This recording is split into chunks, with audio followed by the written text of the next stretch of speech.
mentioned that I sent it 2 hours previously, but.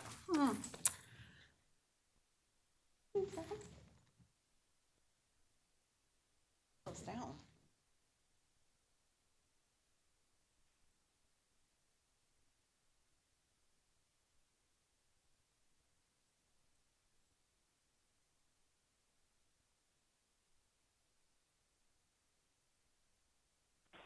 Oh, welcome everyone.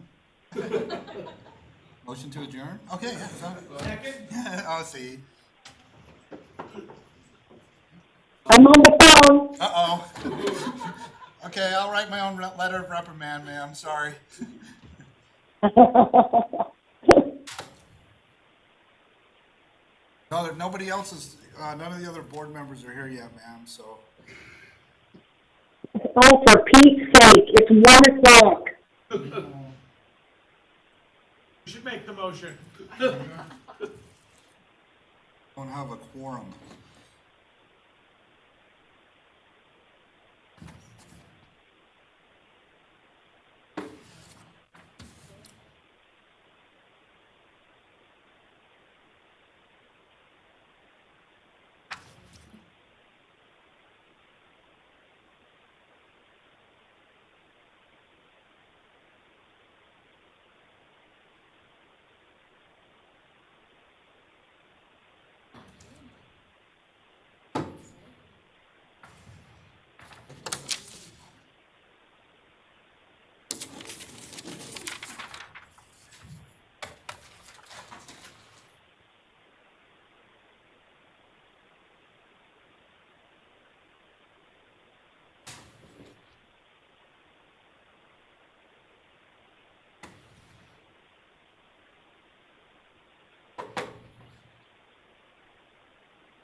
Chair Huntsman for the lateness. Already adjourned twice. Weird.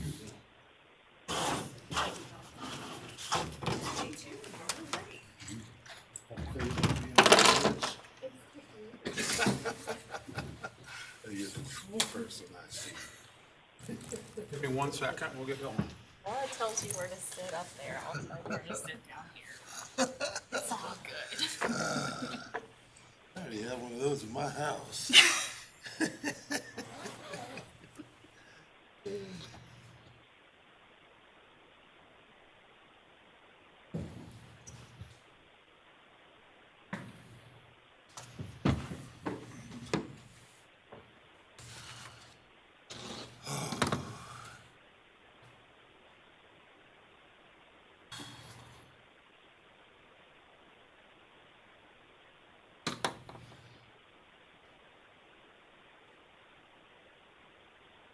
I'm so excited.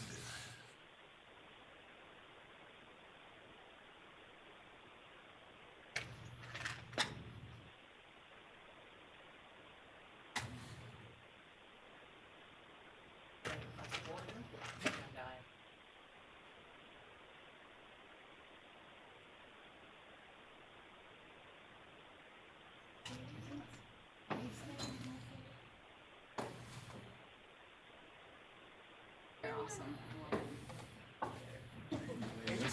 Thank you. He's here. Oh, okay. I said that.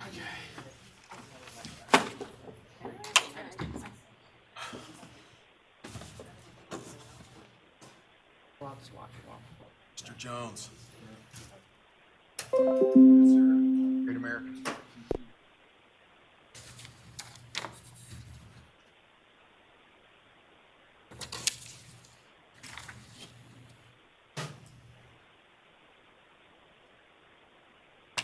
Just a quick off of the.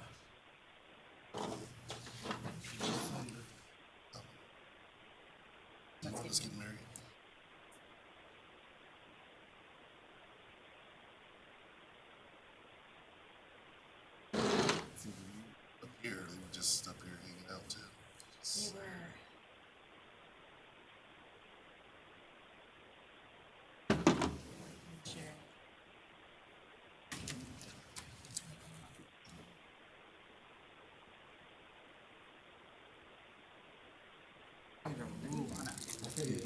Scott, I'm glad to see you. Leave me Gary. Save my boy. You have to travel. Forgot your resume. You have to make yours. Laura told me, told me she was gonna be gone. Oh, she is? She's on the phone. Yes. Hello, I'm on the phone. Oh, Laura, such a pleasure. Hello.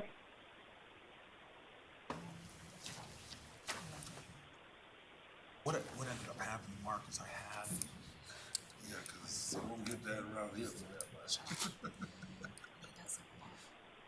supposed to be had a facial literacy tournament today. And so I was like, you know what?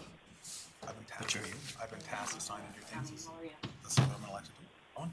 And I put everything. Good, I'm glad you're here. And it worked out. Yeah. Great plan. Oh, Jeff's here. Nowadays to get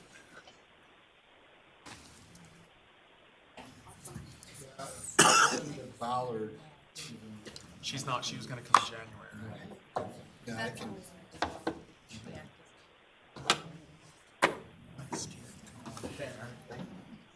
Yeah, so if you. Yeah, cause we'll. Okay, this is the finance. His wife doesn't get caught up. I got Yeah, we'll get caught up in just a second. some also like just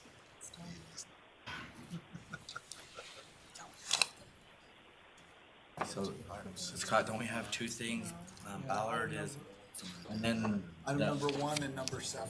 107 is not happening. Pleases the committee move it to both of them to January. Number 1 and 7. I haven't had enough time on 7 to get. 7's an action item. We're just, Okay, no, that's fine. I just make note that they're moved to the next. So we just cross them out. Well, here in the beginning, say 6, 7 is moved to next. Okay, hey, welcome to the Finance Committee today. Vice Chair Scott Nielsen, I'm filling in for Laura Huntsman, who is on the phone. Laura, are you there with us? Oh, yes, I'm here. Excellent. We are going to move, is that a motion? Or do we just No, you don't, move? no, I you think we just, can just move. Okay, what we're gonna do is we're gonna move 6.1 LEA Financial Systems and 6.7 Risk Factors related to the potential closures of charter schools for next month's, January's, Finance Committee meeting. Okay, so we'll go ahead and start right now with 6.2 Statewide Online Education Program.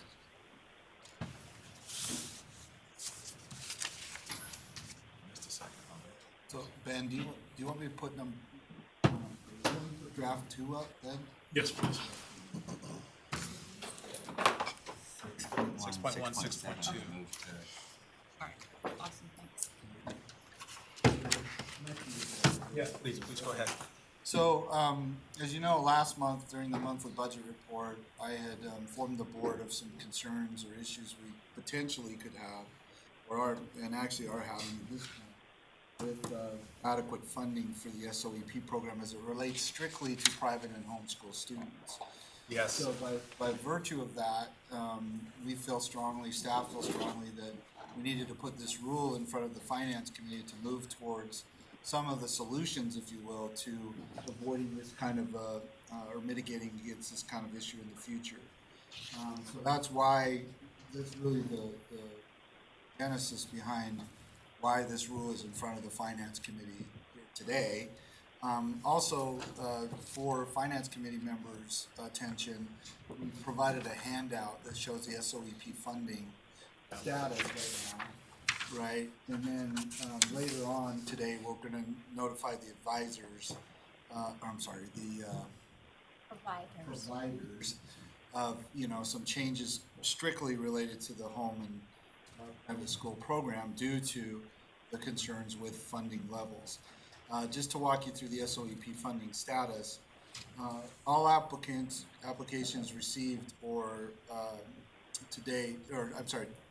before 10/23/2019 means that, as I testified to the board both this month and last month, we have the ability to cover that. There are some issues though beyond applications from 10/23 up until December 3rd, where if we were to issue notice of enrollments to those individuals, the supplemental, the LFA, the legislative leadership, they're all aware of this. This is not, shouldn't be a surprise to anyone.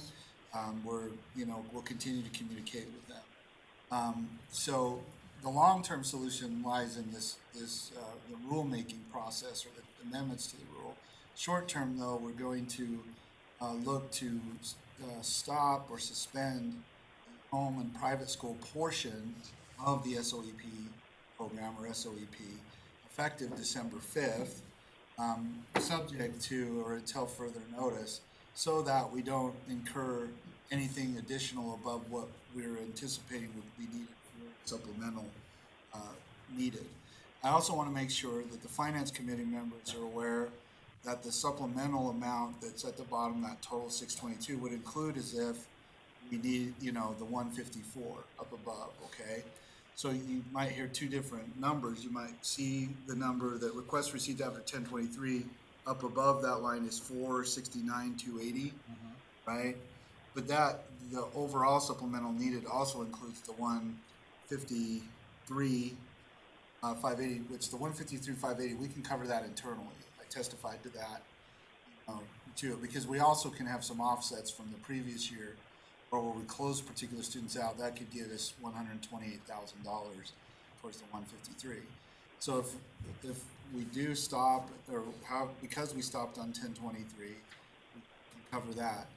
But anything between 1023 and December 3rd would result in, if we cover the 153 internally, then we would only need 469,280. Right? So, we'll keep you informed and we'll keep moving forward. So we're going to go ahead and post this now. So go ahead and put this in the backup, Cammie, as well, right? Just so the public can see what I've testified here today. No decision has been made because it obviously involves legislature, right? The legislature and other entities to move forward together on this. But we just wanted to make sure you knew what the current situation is related to the funding. Again, we'll keep the board advised by way of the monthly budget report next month as well. With that, Chair, if we can proceed with the rule, for, again, what I say is probably longer-term solutions and clarity to avoid these kind of pitfalls, that would be great. Excellent. Any questions before questions? I just have, so the intent is to try to get some funding for this Right. from the legislator so that we can then open it back up for the Well, next. We could issue notices of enrollments for all the applications we received post 1023 to December 3rd. In this time period, Right. okay. However, second semester starts January 4th, right? Right. So it's my intent to notify the providers that we have no choice but to close the program. Okay. Because if they enroll because January 4th is before the session, right?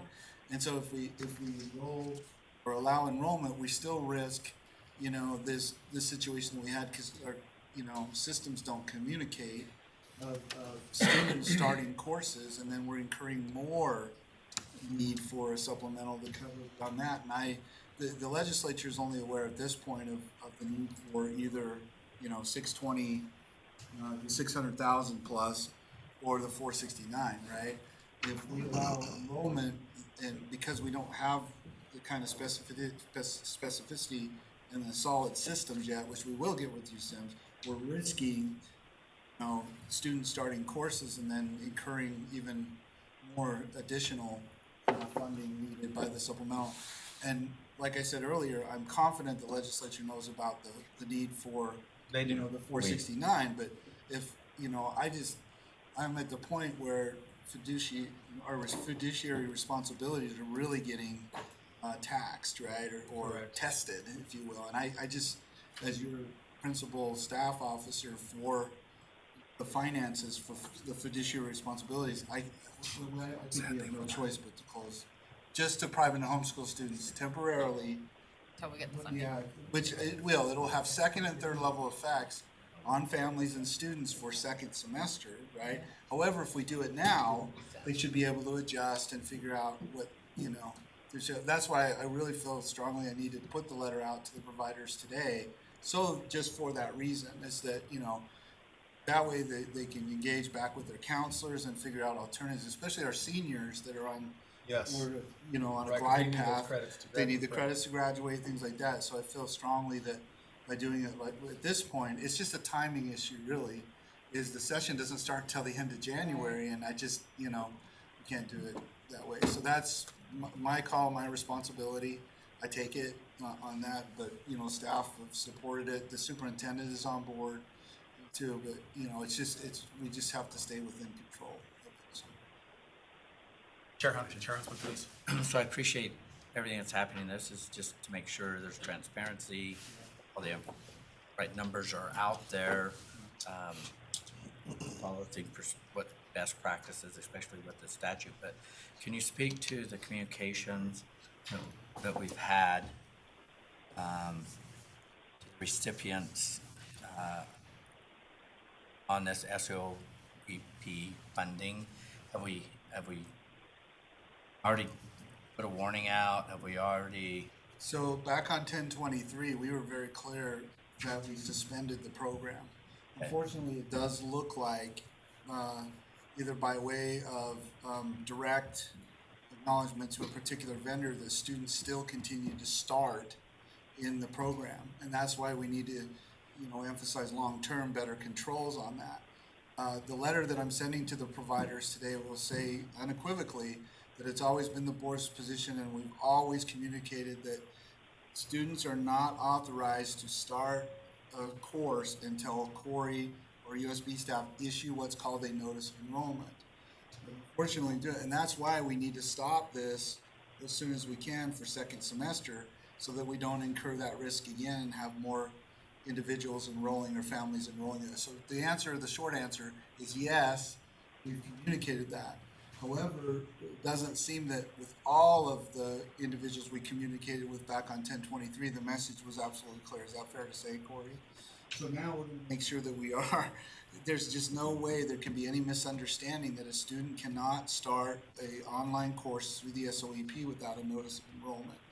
And that's why we're saying down in the second part here that, and to Board Member Bolter's question, when and I'll communicate this, when or if, you know, when the legislature approves that funding, right, we'll turn it back on for applicants up through to finish first semester, first and second quarter, right? And then if they want to discuss or dialogue, and this is up to the legislature and any of the advocates, not the board or the staff, it's, you know, it's that program. If they want to discuss even opening up in the current year, then we can calculate and see what we need above that, maybe to catch fourth quarter or something. You know, just timing is the issue here. It's just, you know, but I'm management, that's because I'm part of management, is not willing to take the risk to increase this delta, if you will, what I call a difference. So. And the challenge is it's unfunded, and in managing everyone's expectations, there is an expectation out there that the LEA, if they choose to, can take a risk and start the program, but there isn't any assurances on our part that they're going to get the reimbursement. Now that sounds like it's very simple. That was like 2 sentences, but based on results from the 23rd, I believe it was, October letter, 23rd. these things are still sneaking in or trickling in. And so that's the situation we have. So those LEAs can choose to risk, but again, there is no guarantee from USBE that it's going to be funded, because our hands are tied in all of this through the legislature. That's why we're at today, is kind of clean a portion of this up, this new situation, but for their awareness and the public's awareness, those assurances are not in place. But that doesn't mean they can stop doing what they're doing. They're just. Yeah, well, I feel strongly that, if I may, Chair. Go ahead. Okay, I feel strongly that, you know, based on our communication on 10/23, that anyone that started a course between 10/23 and 12B, that's on the provider, right? Or that's on the, to do it. Now, we are seeking, you know, the supplemental, we'll continue to do that to help either or, if they started or they didn't start, to make sure that, we can open it back up just for semester one, quarters one and quarter two. If after I send the message to the providers today saying that we're closing it for September 2 or effective December 5th, I know December 5th was yesterday, Right. but up to December 5th, right, until further notice, if there continues to be students that start without the appropriate notice of enrollment, then that it too is on the provider, the ones that do it. We're gonna make that very, very clear in our message today. And, I want to make sure that everyone knows that I am not against any particular program, against any student. I feel strongly that by doing this, what this is notifying them of the intent to close. We're not authorized for second semester, right? That we are getting ahead of it so that families and students can make informed decisions about their trajectory, whether they're a junior or sophomore or ninth grader, senior, whatever, for the remainder of this school year. And that we can engage in getting to what right is as far as funding goes for next school year, because it just exponentially blew up, it being the applications for private and homeschool students. Right. So with that, one of the issues that we've had in the past too is related to the rule. Is the rule in its current state has a 50-50 requirement, where we're only allowed to fund or I guess authorize or issue notice of enrollments in equal private and homeschool ratios. That would be virtually impossible at this point because we've just saw such an exponential increase in just private school enrollments. We love homeschool ability. We love to do that. But without a change in the rule, because we follow the rule of law and we follow the code. All my staff are very aware of that. This is why we're proposing these changes to you today, so that we can in the future accommodate what many will say are great programs, right? That it gives flexibility to students to Right. enter in and out of online programs through providers with particular vendors, without any kind of a particular cap or anything like that, right? We still will have controls in place, as you'll see. I'm not trying to steal your thunder here, Ben, but we'll move through this rule just because we're a learning and improving organization. We're always trying to make sure that we're serving the best interests of the students and the families while also balancing our fiduciary responsibilities to our taxpayers and constituents. Okay, so it's been a rough ride here. Okay, We'll get- follow Can I up. ask one more? Follow up, sure. One more to pre-grease this. So with the changes in this rule, I want to, as it goes before the board, and it moves out of committee, and then it goes before the board in January.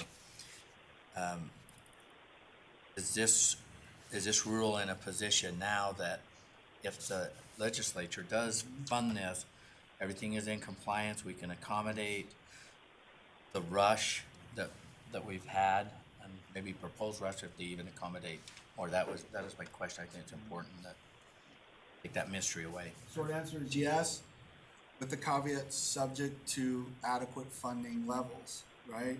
I mean, that's just it, and I think that's what Chair Huntsman is saying, is that if the legislature were to provide those adequate funding levels, then we could accommodate this exponential increase in, I don't want to say over enrollment, but just the demand. Demand is the right word. The demand for enrollment by one particular population, the private school student population. But I feel that that's a policy decision on the part of the legislature, right? Because there's concerns or implications of private school students, things like that. That this allows the opportunity for the dialogue and solutions that we need long term. I really feel strongly about that. Any other comments from any of the board members for you? Okay, so you guys. So there's really a lot of changes that Corey asked us to make throughout the rule. Do you want us to go through all the changes, or we just want to open up to any questions they have? We can highlight that the changes Scott's just been referring to as far as the funding for homeschooling are just about the end of the rule, starting on line 447. If you want to take a look at the specifics there, where it's basically emphasizing that after December 1st, enrollment's going to be dependent on funding. And I think we're happy to answer any questions you may have about the changes throughout the rule.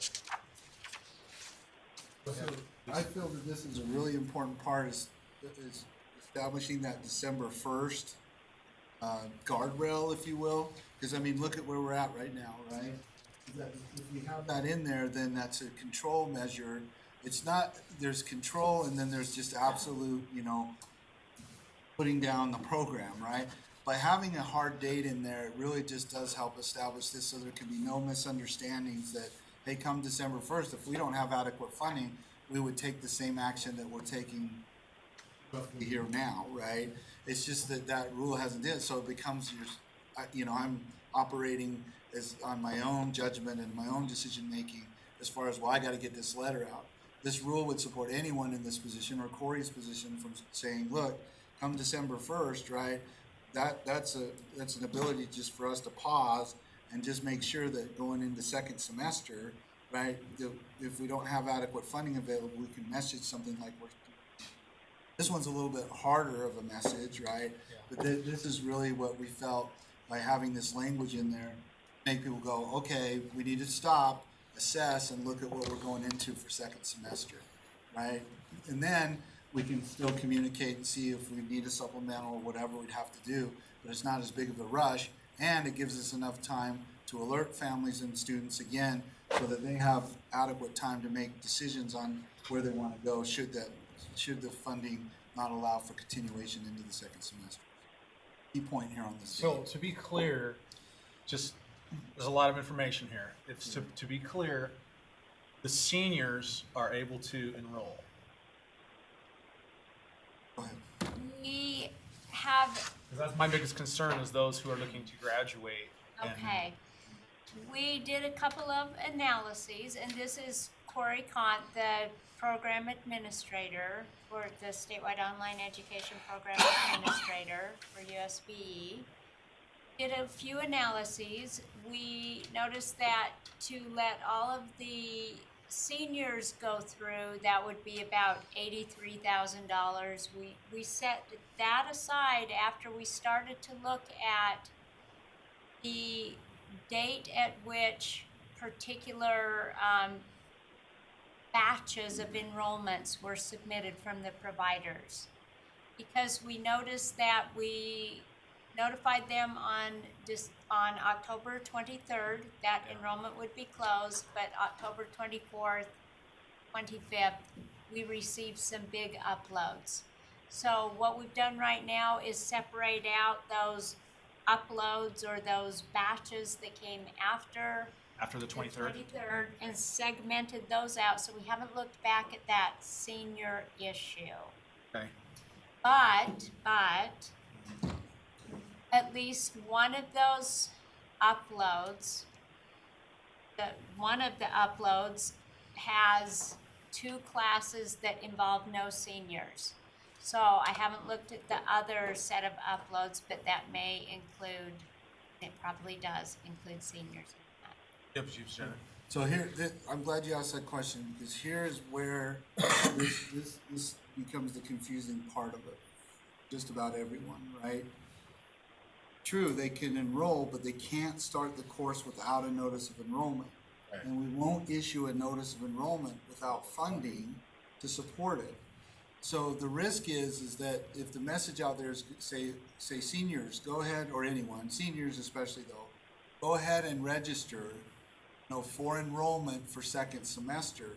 They'll be hanging out on this timeline waiting, that's why we feel it's better to shut the program off right now so that they can make those decisions. What we need to do for next year is we need to have enough money, or predict, no one could have possibly predicted the amount of demand that occurred, especially when a very qualified and high-rated and great vendor came on with the providers. We thought, we didn't really think we'd see this big of an increase. So it's good in that sense. It's really great. But sir, if we do issue, say go ahead, like we did, when we shut it off on October 23rd, we said, hey, we'll continue to enroll. Well, unfortunately, there were still people starting, so this is resulting in this deficit, right? Mm-hmm. If we do the same for second semester, this deficit will climb. Oh, yeah, So it's better, my opinion and my recommendation to everyone that we close the program this year, it'll be a rough year this year, we get that.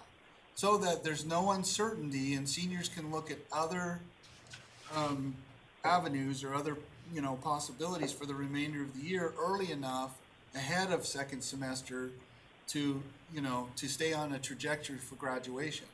If we say, well, go ahead and enroll, but, we can't really issue a notice of enrollment, then they lose the opportunity for decision-making to find another course that they could do. Did I explain that right, Corey? Or, I mean, I that's understand. the challenge. That is really the issue that we're at here right now. However, LEAs still have a choice in. They could, yes, They can keep those seniors in there, but then, they'll have the assurance of this money. but when the vendor bills them, then they'd have to find a different source than, because we're out of money. There's just no getting around that. We are out of money for private and homeschool students. Part of SOEP. I mean, is this all online programs then, like K-12 and online and? They just are so, Go ahead. as they're not a way, yeah, I see what you're saying. We're kind of, It's a in a rough spot here. Now, if the legislature decides that if they fund it, will those LEAs be reimbursed? yeah, Oh, if the, Well, if yeah. the legislature funds it, yes. that's the risk, right? We don't know. And- Well, so a lot of so I've had legislators tell me, yes, you're gonna get the money. Now I know, now I'm not saying that we're gonna do something different. Right. I'm not saying that, but I have got that assurance. And so I, of course, would like to see the board have the, I guess you should say the leeway to make these kind of decisions, right, and make things happen, but we haven't, the legislature hasn't given us that yet. Which is why I think these problems happen. Right, so if I may, Go Chair, ahead, you're please. right. We've received similar assurances verbally. However, the Budgetary Procedures Act is a Yes, law. I'm not asking. And it yes. says we can't, I don't wanna put the board in a position where you're basically saying, well, okay, we'll go ahead and break the law. Oh, You know, absolutely. I mean, really, that's That's how what I it boils feel down about to. this, right? And it's not that I doubt their word or anything like that, it's just that right now they're tracking that, okay, we need 460,000+ for a supplemental. I understand. If we open this back up for second semester, that could easily climb to 1 million. And Oh, it now would. is that, we know that the shock to the system is just that, I mean, that's probably media worthy, right? Millions of dollars in the red, going into the legislative session but listen, please hear me out on this. I don't care about the media as much as I care about students and families, right? I just strongly believe that Right in hand. this year will be tough, right, for us to do this, but by experiencing this and learning from it and improving and getting the rules straight, for next year and beyond, we'll be able to be on top of this, and you won't see so much turbulence and volatility with the program. Hey, member I just need Belknap? this year. No, I agree. Yeah. Go ahead, please. Thank you, Chair. I just think for clarity, because I do run an online program, we did receive this letter on October 23rd, and we actually have still taken some homeschool students in this same time frame, knowing full well we are responsible for any money this might cost. And number two, every program knows that they should not assume this student is accepted in the statewide online education program until we get a letter from the State Board of Education saying they have been accepted. Called a notice of enrollment. Yeah. Yes. Okay, So, well, there's Sure. still more to the dilemma, and that is, let's just say the legislature meets and they say what they're gonna do, or some of the people say, okay, yeah, we're gonna produce, and they say, USBE, here is $1 million. Get this up and going and make it happen for students to start in January. In the special session. retroactive? No, Are you yeah. talking? No, I'm Special talking if they session do that they're something in a wanting to special do? session. Oh, in the special session? If they do something in a special session, which they could, Then we Yeah. could open it. then Funding. then we have the funding to be in compliance with this change in the rule. Yeah, and Okay, that's what so we got all the, So I if we think that's get our what's really funding important here. in the special session, So if something happens in that special session, then the risk and the concern that a lot of people from vendors, parents, students, other educators, for those seniors and others that need something, in January, you will be okay as long as we have the funding. correct. So that would be easy to bring that back on and to make that happen. If we could, okay, because I'm gonna make this known, obviously, to members of the legislature. Okay, go ahead, please. Okay, so one of the key things about your staff here, right, Is we can never be presumptive of our elected officials, right? Right. We can never operate in as if, oh, well, they'll make it okay. They'll do it all right. Yes, absolutely. If the so we send a letter out today to the provider saying, hey, you know, we're done. We will not issue a notice of enrollment for second semester, right? We won't even take applications for second semester. However, a week from now or whenever the special session is, if the legislature says, hey, we're really mad at you, Scott, for taking that, and here you go, start it back up, believe me, I will be the first one to issue that letter out that says, okay, you know, we're back on because we have a thing. I just can't, No, I can't commit I agree. a policymaker. No, we're not, I'm not asking you to do that at all. I know you're not, I know. But that, I feel that sometimes, you know, beyond you, that's the whole thing. If I'm presumptive and I say, oh, okay, they'll make it up, we'll go $1 million, we're repeating the same mistakes that were made 4.5 years ago, roughly, the Utah State Office of Rehabilitation made, right? They kept going and saying, approved, the money will come, we'll make it up, you know, and that's not fiduciarily responsible. We're trying to balance the needs and the wants of the students and the families with those of the taxpayers as well. And I hope the legislature comes back and says, Scott, you were wrong. Here's the money, turn it back on, do it that way. But see, even then, I feel like I'm like saying, okay, dare you, I don't want to do that, right? It is what it is right now, but we can always adjust if circumstances I like change that, in and the future. I love that you are that way.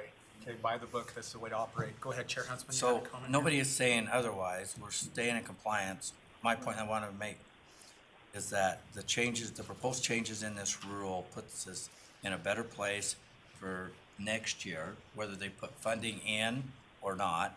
It also puts us in a really good position if they do, this is a big if, we are not banking on it, we're not saying it, we're in a position to act if they act.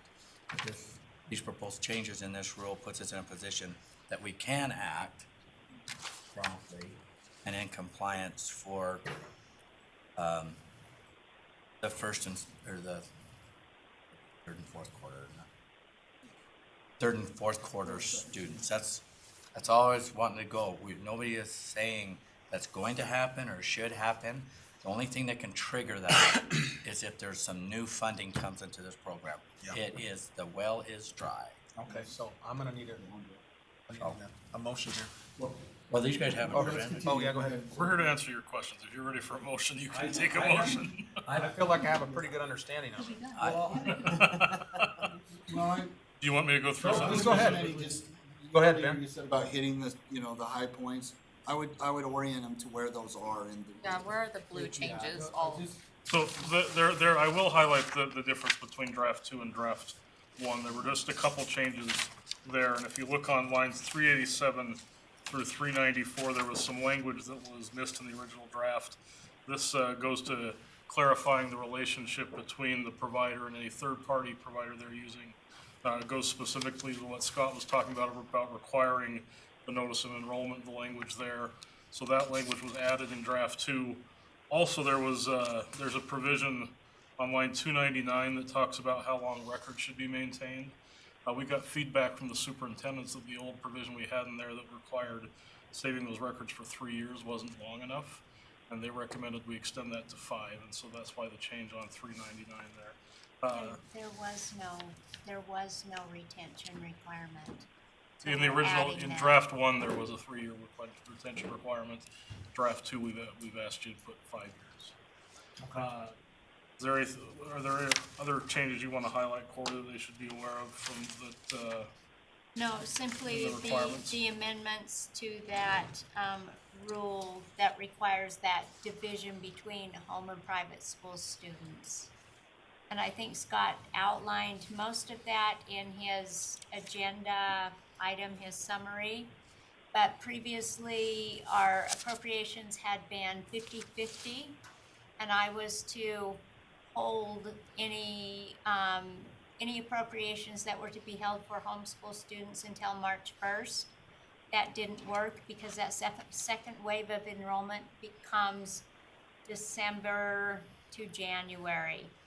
And our homeschool students traditionally, only 1 year out of 7 years have they made up half of our allocation. Now they're set to go far above that. In fact, they would take up the whole allocation, looking at where we expect to be this year and next year. So this puts us in the place to satisfy our obligations, as Scott said. So that was the second primary thing. Motion? I do. Any other comments? I would like a motion. Let's make this happen. Okay. I'd like to move that the committee approve R277-726 draft 2 on first reading and forward to the board for approval on second and final reading. Okay, so the motion is to approve R277-726, draft 2 on first reading and move to the board for second and final reading. Or for approval. All in favor, say aye. Aye. Aye. Motion passes unanimously. Okay, moving on. 6.3. Aye. Oh, thank you, Laura.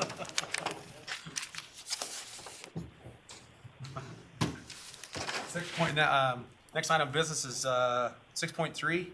Classifying small schools as necessarily existent. Please go ahead, Deputy Superintendent Jones. Business Administrator Hauber from Park City was part of this work group, so, and then Dale Frost and my staff. I'd invite both of them to the table. Please. Subject to your approval. Absolutely, come to the table, please. They're an integral part of this as well with Ben.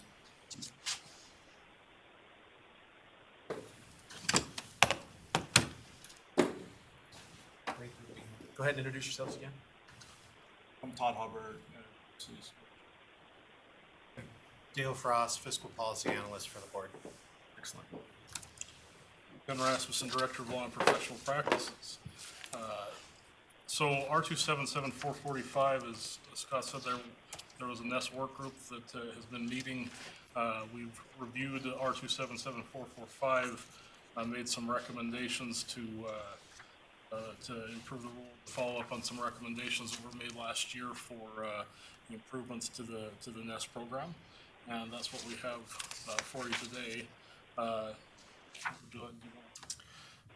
Yeah, the two, Mr. Chair, if I may, so this is in response to a report produced by the work group to the Public Education Appropriations Subcommittee. And there were 3 recommendations, 2 of which are in these in these rule changes. The main 2 changes are to change the reporting requirements, the application requirements, and Todd could kind of speak to that and maybe what that means. That's on line 94 of the rule. I'll look at that. And the other big change is that if not all the funding is generated through the formulas, there was a carryover amount that wasn't going out to schools. And so to get that out in a timely manner to all the schools so they get the funding that's appropriated, that's the other big change in the, we have, I can tell you stories or I can answer questions. What's your preference? Do you need enough background to understand those 2 changes? Member Bolter, please.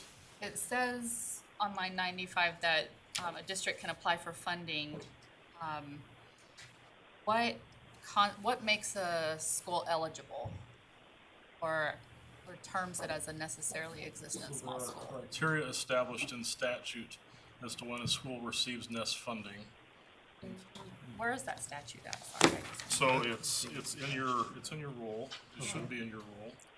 53F2304. Or if you look at your rule, you can link to that from from line 7. The key criteria, if I may, is the size by ADM of the school. For example, an elementary school cannot have over 160 ADM. A 6-year secondary school cannot have over 600. And so there are different kind of buckets under which each type of school falls. So if you're less than that, then they can apply, but there are other requirements, transportation requirements for students. The intent being that when this was created 4 decades ago, something like that, it was meant to incentivize consolidation to the extent possible, but then make it so that students weren't on buses for hours on end each day. So for example, if a student would have, if an elementary student would have to be on a bus more than 45 minutes one way, that school would qualify under the NEST program if they also were under the ADM requirements. But there are other possible ways to qualify, and there's an application process for this program.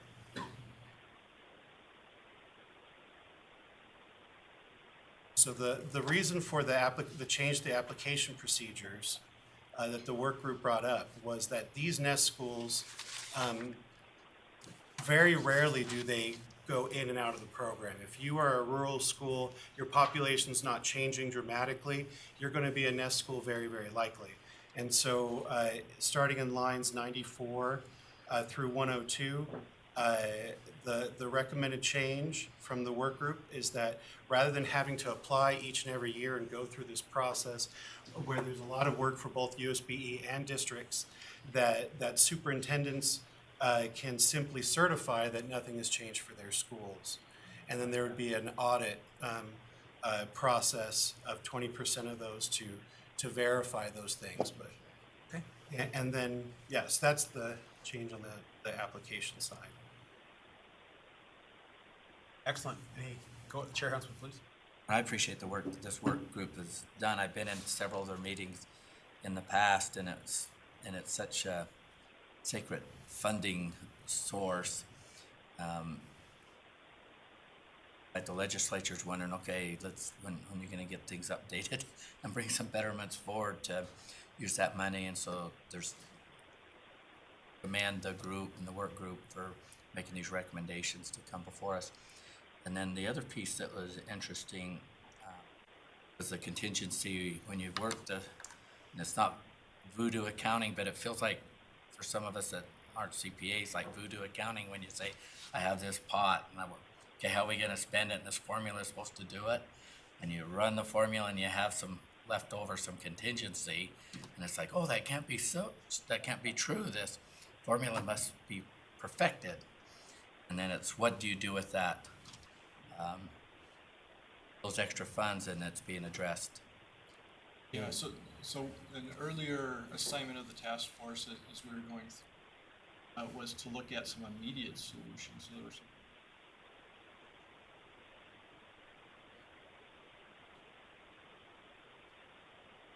that was an original task that was taken on qualifications. So those were seen as short-term solutions. And then the voodoo math falls into Don't quote me, because I'll get in trouble. My voice, but there isn't such thing. So our code talk is regression formula. So the regression formula is the one that we want to look at long-term. So we have the short-term solutions. This is reflecting of short-term solutions. And then we still have work to do that longer-term solution of looking at the regression. The point is, it's fun to have good positive things coming from that work group, proposed betterments to the whole nest, and that's what we have before us. It isn't over, though. I know. Yes, over the next year, and we're actively working on those long-term solutions, but want to get the short-term solutions moving forward. And that's what this rule changes for. Okay. Without any further comments, I'm seeking a motion. They're tired of I move that we approve R277-445, and this is just draft one, right? Yes. Draft one, and send to the board for approval on second and final reading. Okay, so the motion is to move R277-445 to the board, draft one to the board on second and final reading. Recommend the board approve on second and Recommend final. board approval on second and final reading. All in favor, say aye. Aye. Any opposed? Aye. Motion passes unanimously. Thank you. Next item up is 6.4. This is R27714 corrective action and withdrawal or reduction of program funds.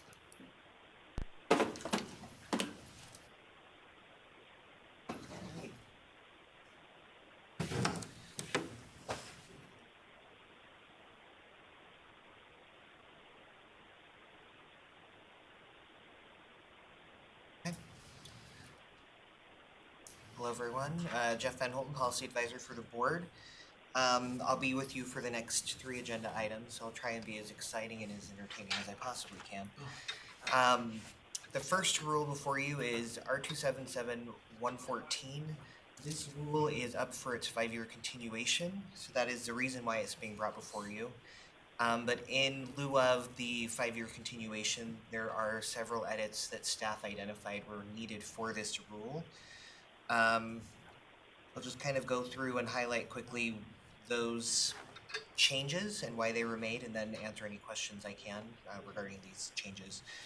We first changed the definition of programs. The original definition was fairly broad and vague, so we wanted to make sure that we were keeping this within the parameters of programs that are programs and activities that are required by law, whether administrative rule, state, or federal law.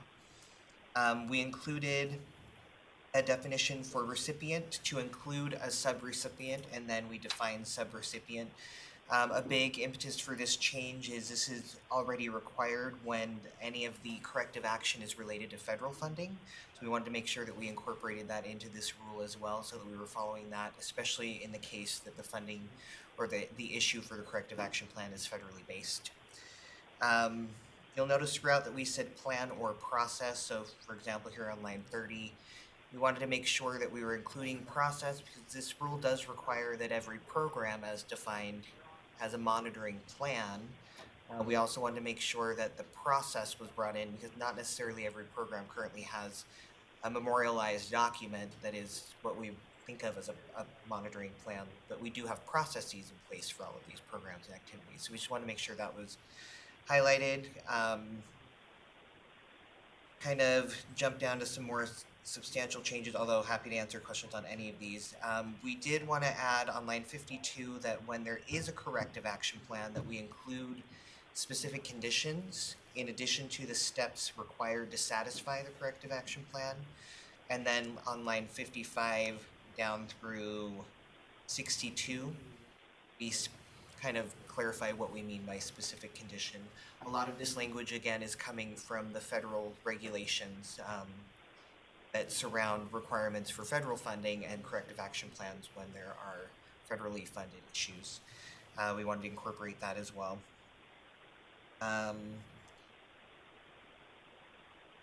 Anything else here that's not overly redundant? I do want to highlight also on line 74 to 76.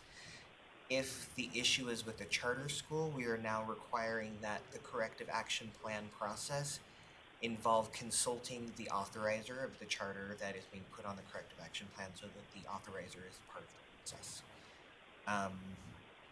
Happy to answer any questions on this rule in particular. Any questions from any of the members? Just where you define program, I noticed that you also struck out a public education. Maybe we could just put that in, public education project plan, or that way we distinguish that we're talking about public education and not private or homeschool or anything like that. I know that that's what we're talking about, just, that's my only, just keeping it as a public education project plan. Okay, so I'm seeking a motion. Chair, if I may, I do Oh, actually no, have, Real quickly, go ahead, and I then. do have one area that we met with USSA, as we do with all the rules, and we got feedback. And on line 57, not reflected in this draft, so I want to make sure this gets incorporated into an amendment motion. We wanted to insert withholding authority to proceed to the next step. We wanted to clarify that language. So we'd also like to add that in if possible. I do draft. Please come up.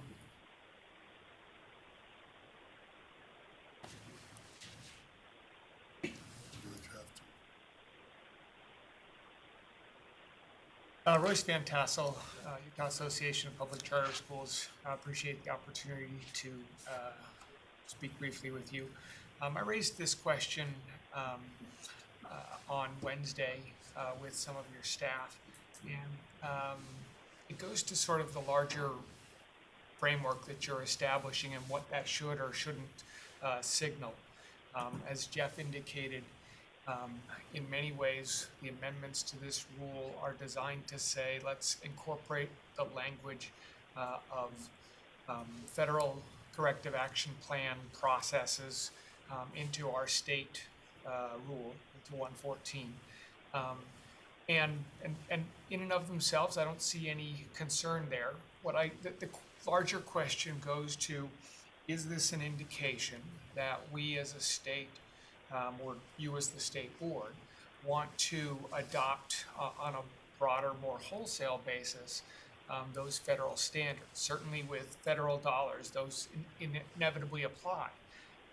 But with state dollars and state programs, you have a great deal more flexibility. And the question is that the direction that this should signal? Is that what you're aiming at?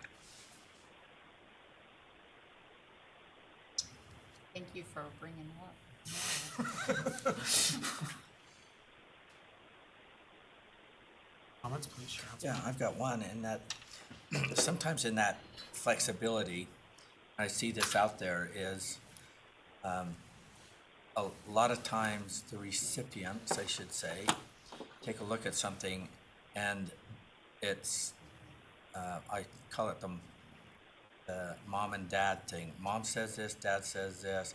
I'm going to choose the lesser of the two, and that should be my governing best practice, especially when it comes to compliance to certain things and that. And so at some point you have to ask yourself, when do we get to that place of what's best for all? And when you have and we haven't been, in fact, we've been really loose on the state side. And the only place that we've been really strong is on the federal side, because it's very specific. Those margins and flexibility that we have on the state, sometimes it can be to the detriment of the individual that might find themselves in a non-compliance or in a not good situation, because they said, well, that's what you've always said I could do, or you never told me any different, or you never spelled out. So I'm not saying everything goes federal, but sometimes if it seems to be a good practice and a good standard, you end up not being in that challenging situation of what's going to govern. A lot of times, let's just talk, when we're talking money, the federal money, in my opinion, has a color to, I put a color to it. We talked about this often, and the state has a color. But the recipients of the federal and state dollars, they don't see it the way I see it. In a lot of cases, I think everyone can kind of agree, and it slips all into the one pot. Whatever happens in there, and it's like, oh my gosh, I've got to demonstrate compliance over here, and so standards that keep it separated. It's kind of what we're talking about here is, when is it too far? When is it too extreme? So as I go through, I say, is this a good, or is this a best practice, or is this doable? And if it follows the state, or if it follows the federal standard, then I could see it's a betterment in the long run. but I don't see it in every case, but that's where I'm at when we're talking about state and fed. Please. So if I may, I want to be clear that the requirements that you're putting into the rule here, I think are already inherent in the board's authority. I don't know that you're really adding anything. It's less about what I see here and more about where I see things potentially going or not going. And maybe let me put a more specific focus on that as just an example of how this may work, but one that I think we're all familiar with. A year ago, during the appropriations process, the legislature pointed out that statewide there is some $15 million in special ed carry forward dollars. That amount seems to have accrued since the legislature realigned the values of what had been separate values for special ed WPUs and the regular WPUs.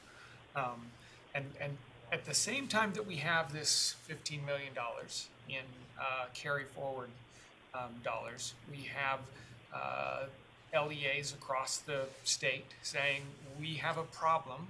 We've got these high cost, low incidence students, and the high risk pool doesn't provide enough to meet all of those needs. Now, those two things point in very different directions, and I don't know how to understand them, frankly. But the question becomes, is it at least possible, and I don't know the answer to this, but is it possible that we have real needs, but the standards that we have set to use the dollars that we've already have are so high that we can't meet those standards, or we can't use those dollars to meet those needs? And so again, sort of looking forward and saying, is this a direction that we're going? Are we setting ourselves up for a place where we have real needs? These students have an IEP, they have needs, we want to meet those needs. We have dollars, but we've set standards such that we can't use them. And that's the larger question. And it's not one really to be answered even today, as much as it is to say, let's think about what this means going forward and what the signal that we want to send, so to speak, out to the field looks like. So. Okay. No, I appreciate that. Thank you, Ross. Thank you.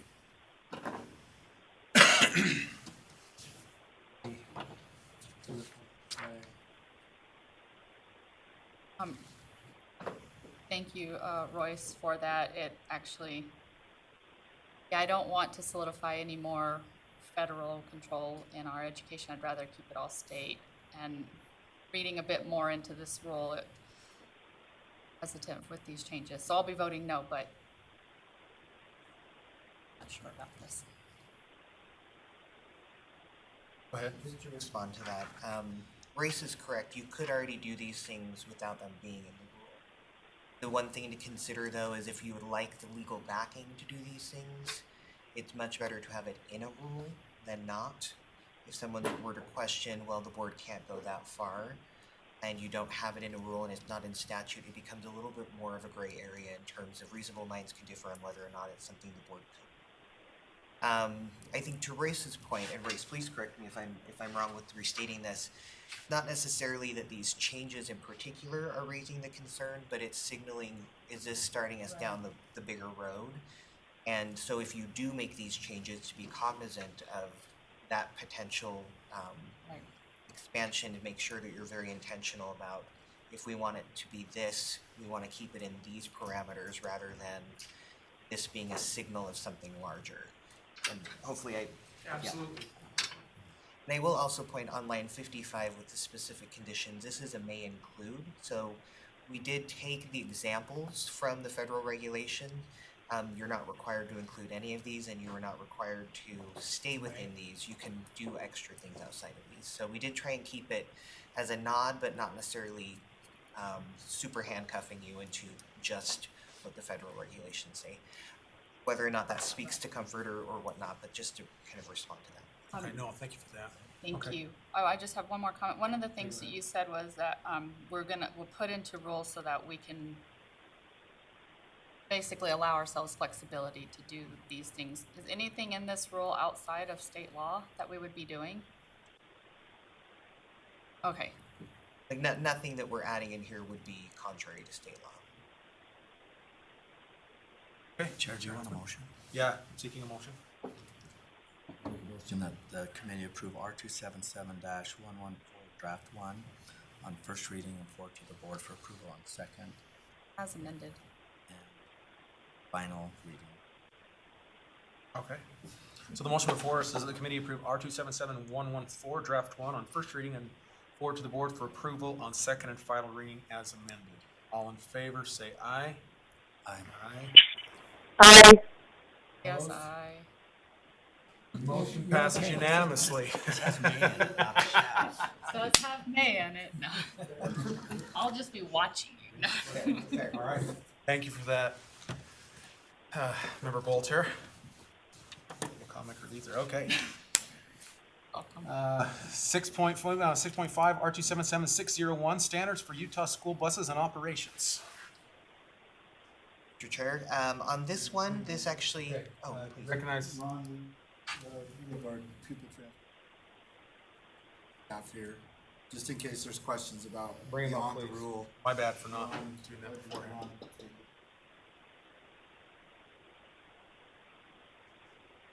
Hopefully this conversation, seeing Ron up here, is familiar. This was before you a couple of months ago, and then was before the full board last month. Board member Carol Lear had a couple of editorial changes she wanted and sent it back to committee for those changes to be made. So you'll see those changes on line 46, 49, and 50, and then again on 57 in purple and green. Just wanted to make sure that it was very clear in this section that we were stating the use of electronic devices by the bus driver is a straight up prohibition, and then down on line 57 there is the exception to the prohibition. She felt that the wording as it was slightly confusing and wanted this to be a bit more clear, and so that's what we have done to make it more clear on line 46. Except as described in this subsection, it's a flat out no. Hopefully that, and she has said that this appeases the concern she had. If that is,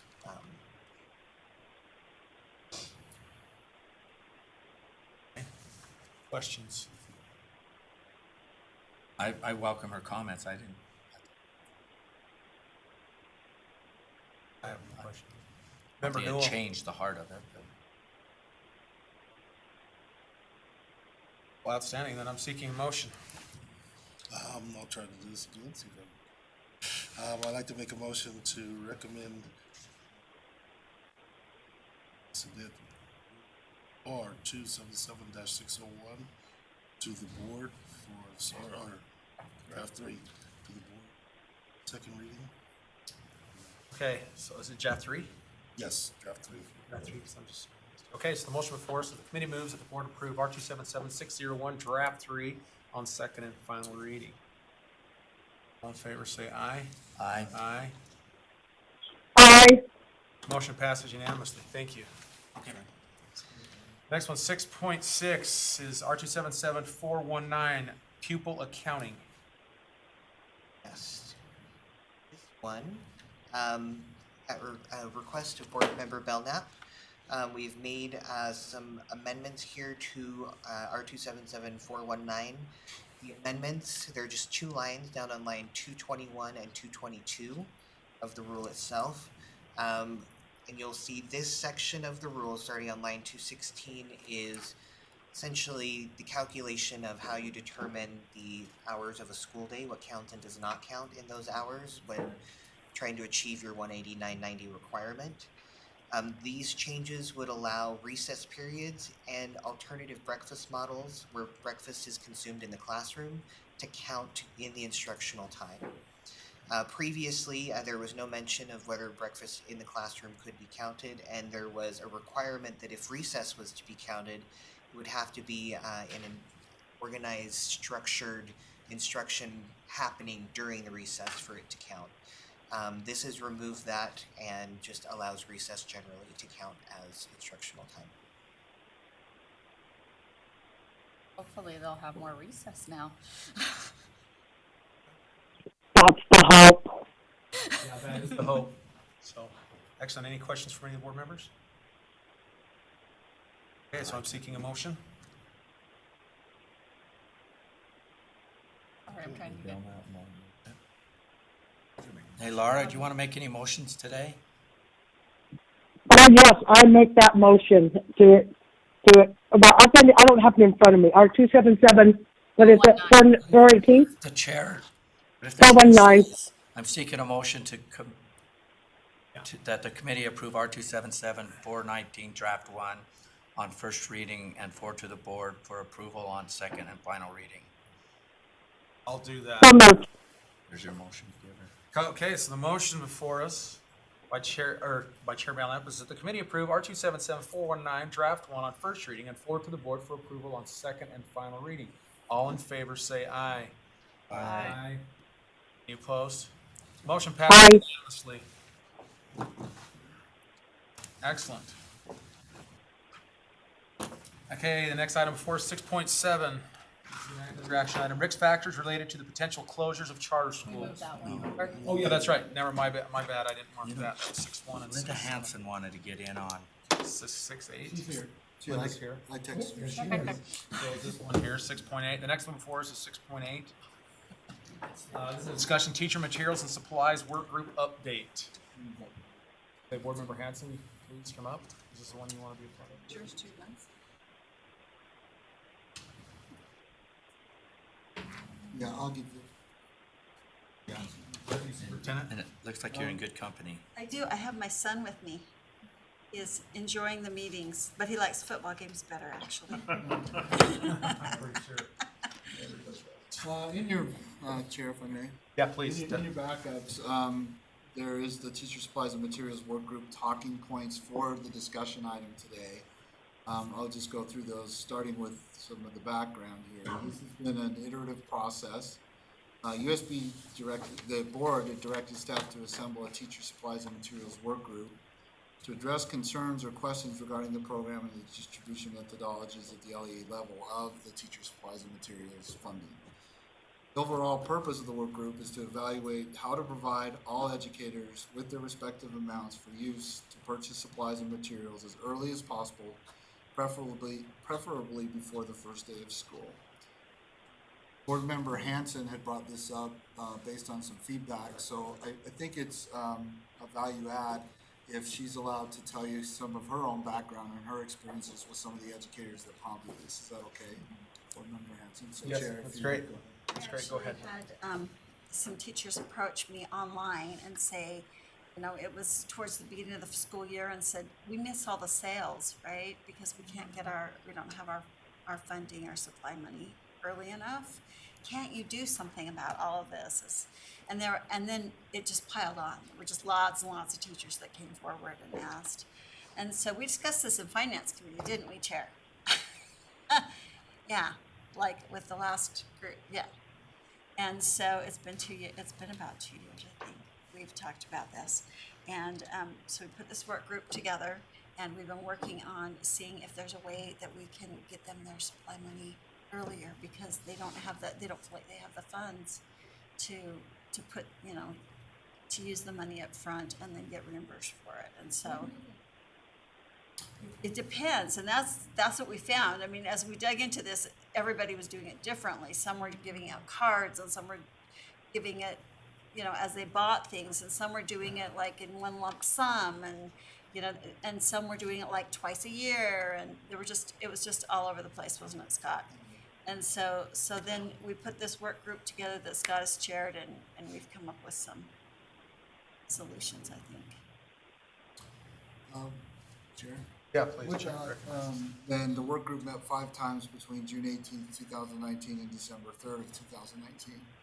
We had a really great participation across multiple representatives from 2 state board members, the district business administrator, charter school business administrators, 2 district superintendents, charter school director, 2 current classroom educators as well. And then, of course, the USB staff, myself, policy, Angie, financial operations staff, IT staff, state charter school board representative, and support staff. And then we invited other guests as invited to give their perspective on it as well. So I really feel strongly I want to put Todd Hopper on in the spotlight today as much as I can. So Todd, would you please come up to the table, subject to the chair's approval? No, yeah, please. Because he actually uses a particular, we don't need to discuss vendors here, but he uses a typical, or not a typical, a particular model of how he distributes funds with a system, correct? So, Right. yeah. Yeah, please. Tell about how that works in your district, your perspective on it. Todd Hopper, Business Administrator, Park City School District. So we were looking at some of the challenges of how do we get the funding out to the teachers as quickly as possible and as simply as possible. So we found a product that's an online-based distribution system. Receive the monies from the state, we go and front load what we call dollars in a. Teachers are able to then access that, all the dollars immediately on day one that we put online store, it's available right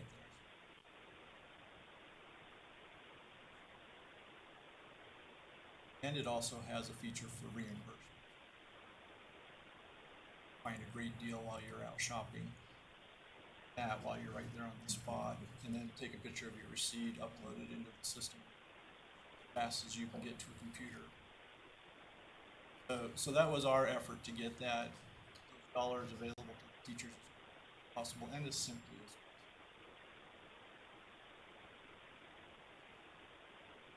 Nice thing for the district is we do have an accountability responsibility. Certain things that you can and cannot.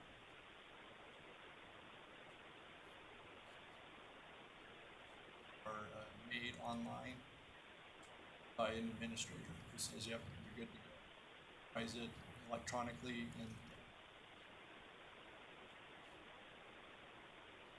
keeps it down to a very simple process. With that, then, without going into the particular system itself, we did a pilot program and adding additional LEAs. Specifically, we wanted to make sure that charter schools had an opportunity for this pilot. So with that, and based on the feedback that we've got, these are the recommendations that the Teacher Supplies and Materials Work Group is making, not just to you as Finance Committee members, but also to the full board. Now, I know this is a discussion item, so we're not seeking any kind of a motion here. All we're seeking, so the first recommendation, because we were very focused on that ultimate goal of establishing systems or processes that get the funding to the teacher, to the educator as quickly as possible. Again, to Board Member Hanson's input, a lot of first, second, third year teachers, right? But given that they don't have to wait for the reimbursement, it's difficult to use money out of their own pocket initially in the school year. So, that's really the first and the foremost goal. And so then we did pilot a system similar to the one that Todd described. So what we want to do then is, that's recommendation number one, of course, keeping that goal in mind. Next month, though, we'd like to amend R277-459 here in the Finance Committee, bring 277-459 to further the effort in ensuring that we put rules in place that substantiate and move towards that goal, with the goal in mind of being school year 2021, where we first see, systems in place to better reach that goal or that objective. Also proceed with the request for proposal to provide a system with a pilot program, and then making sure that we're always adhering to procurement rules. There's certain limitations on a pilot and vendor that provides that. As far as the competition, we want to make sure that they're able to compete, so we need to go through an RFP process. So the group will be probably reconvening again to, or after we as a staff here develop the RFP, get their buy-in on it, then go ahead and introduce that out to be, a solicitation for a system that ultimately provides teacher supplies and materials funding to as many teachers as possible, as early as possible. So we'd proceed with the RFP. We'd include a requirement in the RFP for a two-step authorization process, which includes an LEA authorizer, and provide an opt-in option for LEAs to use or not use the system, right? We still want to support local control. However, depending on which direction we go, if it's, potentially a state-funded system, or funded from or at our level, more LEAs would want to come in, because the more LEAs that typically come into these types of systems, less cost is for licensing, things like that. So that would all be part of this process. We keep you, Finance Committee, and the board informed throughout the process. And, 4 is what I just alluded to, that based on the PIUS, we fund the ability for the LEAs to go into a system at their level, meaning we'd fund it at this level. However, we wouldn't put the system up here per se, right? We wouldn't make it a statewide system that, hey, this is the only way that you can come into this. We would allow them the flexibility at their level to run the systems, much like Business Administrator Hobart just described to you. Okay, this is a discussion item. Again, we're not requesting an action other than, just the respectful request to bring R277459 to you next month to keep this process moving towards that ultimate goal. It's already on our radar. It's already on our radar. Yep. It has been a long process. We just want to make sure that you kept informed of where we were at with this and that we are really striving to meet that. We don't think this will be very costly. No. We've talked, the pilot wasn't very costly. So Chair Huntsman? I just have one, thank you for your work on this, and it's been a topic with the legislature. Can't tell you how many years when this comes up of how to, and they've looked at us to be a solution, tell us what we need to do on our end, is there something you can do, and it's finally all kind of coming together with this. Thank you, Todd, for your input, sharing also, and with R277-459 is already on our next executive back into finance, so these things will be moving forward, but they'll only, today is not an actionable item, but there will be next month, there'll be some pieces of it, and this is just more of an update of when we're not committing dollars, and that it's just the evolution of. Jen Gravitt uses this system in her school district, so if you have questions about it, you should ask her how she likes it, because she's talked to me a little bit about it too. Great. Anything else? I don't have anything else. Thanks, Lynn. Thanks, guys. All right, moving on to 6.9, this is recognition of progress, achievements, and improvements. Great. This one, and because of the time of year it is with the December meeting, I want to take this one on. When I work on a daily basis with staff, both in operations and program side, they're the walking examples of progress, achievements, and improvements. I want to wish all of them, all of our staff, the very best holiday season, and just go on the record of how much I appreciate them, and more so how much I appreciate all the things they have to put up with, especially with me. So, because I can be pretty rough sometimes, and but we get to what right is. We always do, and we strive and we work together. We're a great team, and I don't mean that just for financial operations. I mean that in the collaboration space of programs with financial operations, with internal controls. Obviously, it's quite a great balancing out. So, obviously, I want to thank my staff for all they've done. We've had some turnover with key personnel, and they have just all risen to the occasion. They've covered things very well. We continue to serve the LEAs. We continue to get funding out, get the money into the bank accounts, and it's just been phenomenal, and I'm looking forward to a great new year. That's all I have for item. Excellent. I appreciate that, because an organization's only as good as its people, so this is a great organization, so I really appreciate you saying that. Okay, so last item of business for today is 6.10, 6.10, request for data and information. Right, two particular items in there. A perpetual item is always the monthly report that we give to you, well, really to the board. I know it's here in the Finance Committee, but this is your opportunity to see where we're at with such a high-profile process and system that will, I'm confident, result in what right is with all of our data, our information, our systems over the next 2 to 3 years. We've been taking some we've had some heavy emphasis lately on educator licensing. Cactus is the current system, so we've been addressing that and moving through that. There's been some rules that are introduced in other finance committees on licensing. You know, we had the what do you call it, public hearing yesterday. All of this is important. What you do as board members in adopting rules and setting the standards in place has multiple high-level implications on how our systems operate, right? We program and provide, those rules become basically the business rules for how our systems operate to support your direction and the intent of always making meaningful systems that work well in the interest of the individual students and individual. So we always put the PMR, if you will, in there on a monthly basis. It's a perpetual report. So if you have any questions or concerns after you've had a chance to review that, please let me know. But until told otherwise, we'll continue to place the PMR in here on a monthly basis all the way through each and every project with also over time, you'll start to see completion and milestones that we make along the way on the road to awesome here. The other one too is there was some questions, and I don't recall if it was in here or maybe it was both in here or the board meeting. There's questions about the capital improvements that are funded or, you know, prioritized, if you will, by DFCM, and Cammie can help me out with this one. And so this is the one project that they're prioritizing for 2021, right? Yeah. No, I'm sorry, it's their proposal.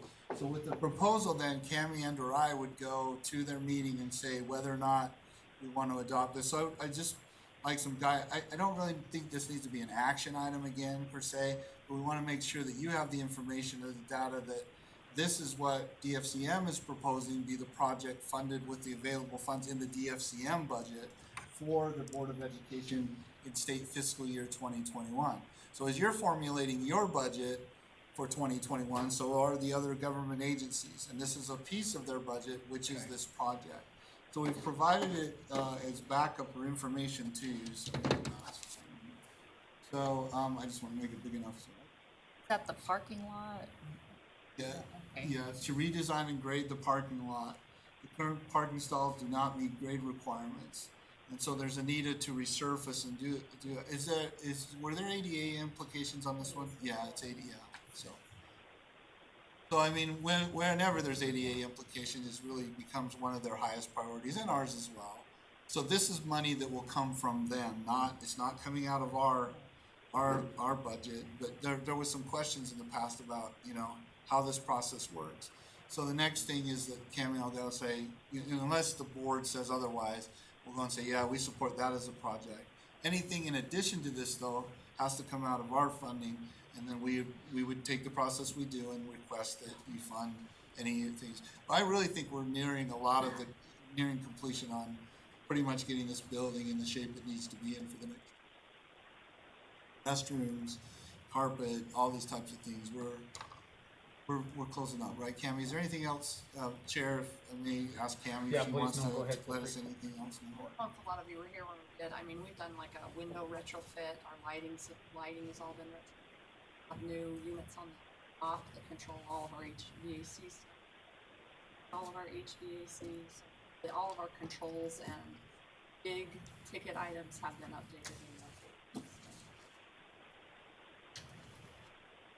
Outstanding. So if you have any questions, that concludes Okay. All right, well, that concludes it. This committee will be adjourned until January. Next year. Thank you, everyone. Merry Christmas. Hey, Merry Christmas, Laura. Merry Christmas, Laura.